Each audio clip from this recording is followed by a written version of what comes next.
Тэгээ манайх ч 2000 оноос 25 дахь жилдээ үйл ажиллагаа явуулж байна. Манай өсгөл чинь өөрөө байгалийн баялаг эрэхтэй маш их шавхцгүй нөөцтэй ингээд нөгөө нэг байгалийн одоо дахин сэргээгдэх тийм ээ нөөцийг зөв зохистой ашиглах гэдэг хөлбөр байгаа шүү дээ. За тэрний дагуу бид нар байгалаас одоо энэ дагтын 5 сумаасаа энэ их хөвч тайгаас айнс нэрс гишүүнгийг одоо жилийн жил үйлдвэрлэхээ зорилтоор бэлтгэж авдаг. Энийг одоо ихэвчлэн нутгийн иргэдийн тусламжтайгаар байгаль орчны газрын зөвшөөрлөлтөөр ингэж одоо авч бэлтгэгээд орон нутгатаа сувд гээд брендийг үүсгэсэн. За энэ маань одоо ингээд манай Өсгөл аймаг аялал жуулчлалын одоо толгуур төв 100 одоо гадаад дотоодын жуулчдыг ер нь одоо манай бүтээгдэхүүн болгосон нэрийн бүтээгдэхүүн одоо ер нь нутгийн онцлогийг байгалийн онцлогийг илтгэсэн ингээд нэг бэлгүй болж одоо гарын бэлэг болж явдаг. Танах ногоон шашигтай болчихвол ерөнхийдөө гадаад зах зээл рүү бас гарах тийм төлөвлөгөөтэй байна шүү дээ. За хэр хэмжээний зах зээлийг хаана ямар байдлаар төлөвлөж одоогоор ямар нэгэн тийм төлөвлөгөө төсөв гарсан байгаа юу? Бидний бүтээгдэхүүн болвол гадаад зах зээлд ингээд харьцуулахад бол бас зөвхөн байл та. Ер нь бол бид нар одоо тэгээд хамгийн ойроор нь зах зээл рүү багцуулж байна. Одоо шилэн савлгаатай танаа бүтээгдэхүүн тий. Шилэн савлгаагаа буцаагаад танаа үлдэр яаж авдаг вэ? Тэ иргэдээс хог болгохгүйгээр авах боломжийг бүрдүүлсэн үү? Өөрийнхөө төвөөр дамжуулаад одоо авчраад өгсөн үнийг анхны үнээр нь авдгийг. Тэгээ хүн бүгд энийг одоо яг ингээд өөрийнх нь бүтээгдэхүүний цуглуулж агаад буцаад бүтээгдэхүүнээр бартер хийгээд авах боломжтой.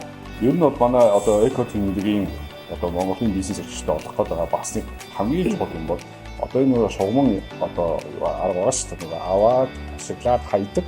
Энийг л одоо аль болох хамгийн бага түвшин рүү болгоод авлаа, ашиглалаа, бүтээгдэхүүн хаягдаад одоо тэгээ илүү байгаа зүйлсийг дахиад нэмүүлж шингээсэн дараагийн бүтээгдэхүүн рүү шилжүүлж өгдөг. Юусе хог хаягддаг ойлголт байхгүй. Тэгэхээр яг энэ эко гэдэг маань органикасаа юугаар ялгаатай юм бэ гэхээр таны хэлсэнчлэн органик гэдэг маань яг байгалийн зэрлэг жимсэг тий орц найрлага нь органик ийм цэвэр одоо бүтээгдэхүүн шүү гэдгээ баталгаажуулж байгаа бол эко тэмдэгтэй болсноор эко тэмдгийг авснаар энэ бүтээгдэхүүнийг одоо түүхийн эдийн цуглуулахаас ихсүүлээд одоо ингээд ус зарцуулаад, тог зарцуулаад, цэцгэлгаан зарцуулаад, үйлдвэрлээд, ингээд сав баглаа боодлын ингээд бэлдээд, за тэгээд энийгээ ингээд дэлгүүр түгээгээд, төгөөсний дараа хэрэглэгч нөгөөдгөө худалдан аваад, за эргээд энэ сав баглаа боодлоо яах юм гээ те.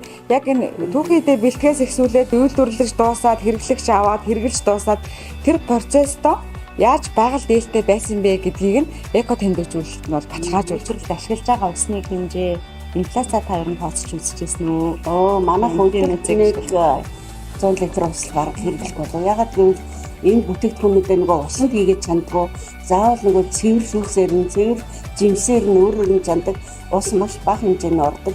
Ер нь нэг цэвэрлэгээ үйлчлэгээ тийм хэрэглгээний ус голдоо хэрэглэгдэг. Чи одоо нөгөө буцаад ирэхээр чинь дахиад угааш та. Тэнгүүд угаах чинь маш их ус ашиглах байхгүй. Нэг чинь ажиллахын тулд шилийг одоо хаяхгүй 10-ыг цуглуулаад дахиад нэг бүтээгдэхүүн. Дахиад бүтээгдэхүүн за дими юмд угаах зүйлхтэй биш. Одоо хэрэгтэй зүйлтэй бас ашиглах. Тэгээд цаашдаа энийг бид нэр бодоод байгаа гэсэн. Яг ингээ харахаар бол маш их гоё байгаль дээлтэй гоё картон одоо цаасаар багцаа шийдсэн одоо нөгөө бусад үйлдвэрүүд чинь гялгар уртан зээждэг ч юм уу тий хуванцар материал тэгээд байгаа шүү дээ. Тэр чинь бол маш их байгаль хортой зүйл байгаа. Харин энэ удаа бол энийг ингээ харахаар байгаль дээлтэй харж байна. Гэхдээ бид нэр нэмээд ажиллах хэрэгтэй бас тийм зүйл бол ингээ харагдаж байна гэж. Үүгээрээ одоо эко тэмдэг маань нөгөө органик байхаас ялгаатай болоод байгаа шүү гэж хэлээ. За энэ цаас бол мэдээж байгаад одоо очиход бол задраад бас хэрэгтэй. Гэхдээ бид бас юу дээр анхаарах хэрэгтэй болж байна. Одоо бариул дээр анхаарах хэрэгтэй болж байна гэсэн. Энэ бариул энэ материал одоо жишээлбэл дараа нь юу болж болох вэ? Одоо энийг ашиглахгүй болчихвол хаягдах гэдэг шүү дээ.